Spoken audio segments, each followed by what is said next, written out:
राम मंदिर का निर्माण अभी तक पूरा नहीं हुआ है, तो क्या स्थिति है और राम मंदिर के निर्माण को लेकर और जो उसकी प्रतिष्ठा हो चुकी है उसको लेकर क्या कहेंगे? देखिए, राम मंदिर देश के बहुसंख्यक सनातन धर्मियों की, राम भक्तों की जनाकांक्षा है और भगवान की कृपा से, न्यायालय के निर्णय से वो पूरा हो रहा है।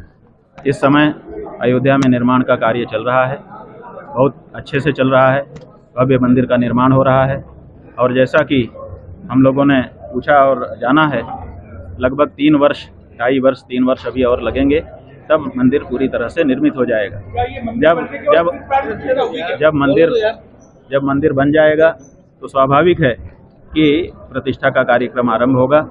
अभी जो कुछ हुआ है वो एक राजनीतिक कार्यक्रम था, वो हो गया, अब उसको भूल जाइए।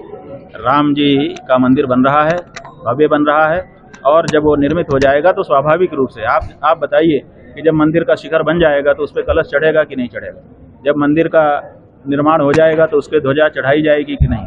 वहाँ पर जहाँ शिखर में जिन जिन जगहों पर जिन जिन देवताओं की पूजा होती है, जो जो न्यास होते हैं, वो होंगे कि नहीं? तो स्वाभाविक है कि जब मंदिर बन जाएगा तो वहाँ पर प्रतिष्ठा का कार्यक्रम होगा, उसका भी लाभ हम सबको मिलेगा। कोई चिंता करने की हिंदुओं को आवश्यकता नहीं है, इस मामले में प्रगति पर है।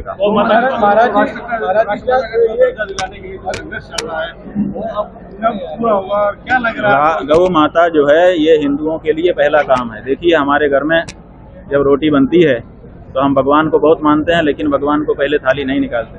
हम गुरु को बहुत मानते हैं, लेकिन उसका भी पहली रोटी नहीं निकालते। पहली रोटी गाय की निकलती है। इसका मतलब है कि हमारे लिए सर्वप्रथम गाय है।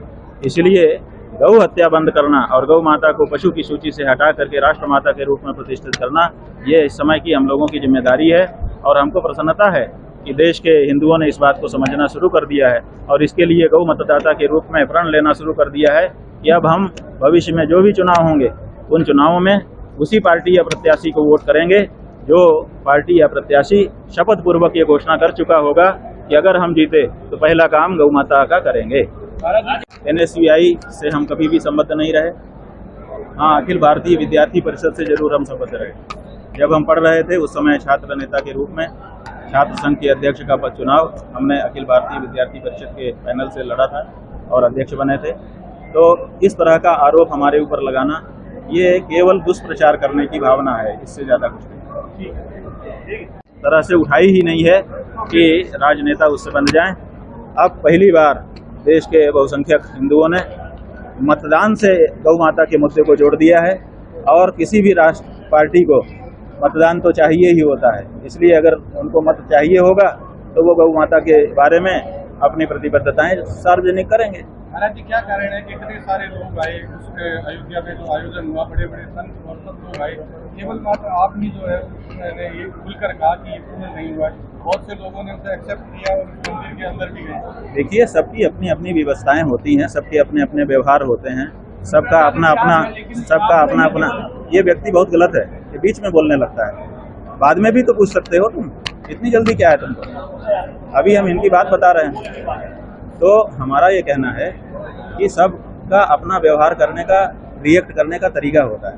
तो अपना व्यवहार होगा, अपनी उनकी प्रतिबद्धता होगी, उनकी क्या मजबूरियां हैं, हम सब कुछ तो नहीं जानते, इसलिए किसी के बारे में हम कुछ नहीं कह सकते। हाँ, हमने जो हमको उचित लगा, सच लगा, वो कहा।